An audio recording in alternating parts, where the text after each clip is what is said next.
Hey guys, this is Robby again from Airsoft, and I thought I'd throw a little video together today to talk about pieing, which is a room clearing and hallway technique used by both airsofters and real steel guys alike. So first off, my kit today, it's my most apt airsoft apparel. I have my Champion red ultra high speed hoodie and my Revision Desert Locust. No, but seriously, I'm wearing what I'm wearing just to kind of display that you don't need all of the gear and whatnot to do what I'm doing. You know, you can walk somewhere with a hoodie and jeans like I am and do just fine. So although you might see me wearing something else in the field, for what I'm showing you guys, this is really all I need. So first off, so the idea of pieing, as far as going up to a room or hallway, you want to clear as much of the area as possible without executing or, going into the room. There's a lot of different ways to do this. I just want to start out by saying this is my personal rendition of it. This is what I've learned from playing. I'm not military. I've not been trained professionally for this at all, in case you can't tell. So my methods may differ from, say, someone else. Even one of the guys who work here, Anthony, who was in the Army, and we have discussions about this a lot.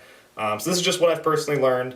So feel free to give input, but I just want you to know that way, I'm not trying to upstage anybody or anything. This is just my personal technique.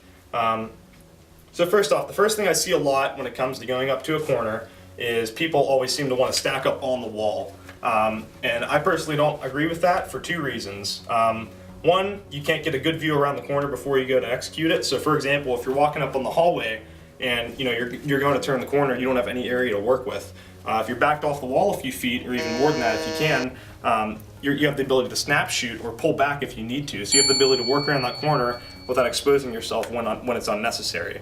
So that's just my personal way of thinking about it, I guess. Okay guys, so next thing we're going to talk about something that I like to call the chicken wing maneuver, which I see a lot on the field, so I just wanted to address it in the video. What I'm referring to is if you're coming around a corner, you stick your arm out, which is common in a lot of real steel shooting. That gives them something to shoot at before you even expose yourself. So before you can even pull up your gun and kill anybody, your arm's sticking out, which gives them a pretty huge target to hit if they know what they're doing. Especially if you're not paying attention or you're not exactly checking like you should. So once again, keep your arm in. That way, when you come around the corner, you don't give them a lot to see. Also, overall limit the amount of your body that's sticking out, like I said before. Another thing you'll see, even if they're not chicken winging, is they'll put their front leg out first. This isn't as prominent, I've noticed, or it's not as big of an issue when it comes to shooting. But if your front leg's out when you're shooting, that gives them a whole other area they can shoot while you're trying to kill them. So try to keep your foot in as well. That's just another thing for them to hit. The idea is to only expose the upper portion of your body, just to give them less to shoot at. Okay, so next up we have the topic of transitioning. So for example, if I'm on a left-handed corner, you just saw me do all this stuff on a right-handed corner, which is the most comfortable for me, being a righty, like the rest of the world did. If you're on a left-handed corner, I've seen it done properly two different ways. I've seen people where they want to be a little quicker and they don't want to, doodle around with switching shoulders and whatnot. They'll come up on a left-handed corner and they'll plant the stock on their left shoulder, but they'll keep their right hand on it. So then they'll come around and pie it, like you normally would. And that way, the benefit that this has is when you get on the other side of the corner, you can switch back to your you can switch back to your strong hand without transitioning or moving your hands off of it. So you never have the inability to shoot.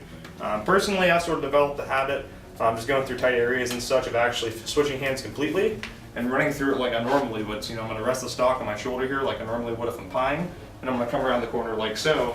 And once you get good enough at it, you can do it pretty much the same way as you would with the right hand. So it's almost not a big deal.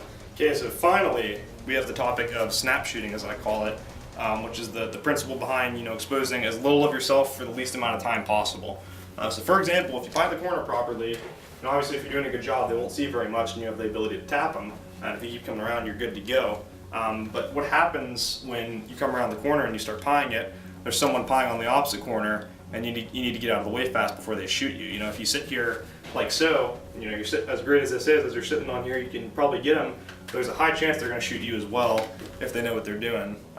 So what I typically do, if I'm going around the corner, as opposed to just coming around, just pursuing them like a lot of people would, I guess. I come around, I'll expose myself for a second or two, and I'll tuck right back in the corner so they can't see me. So the benefit to that is it gives you the ability to have multiple shots downrange while limiting their ability to see you. Because just ducking out for a second or two, you might actually dodge a few BBs whether you realize it or not. Those are things you have to think about. So that's pretty much it. I wanted to keep the video pretty basic. So feel free to comment and subscribe if you want. Check out some of our other cool videos by following this link here. And also check out www.amped-airsoft for any of the sweet products in our video and more. All right, thanks guys.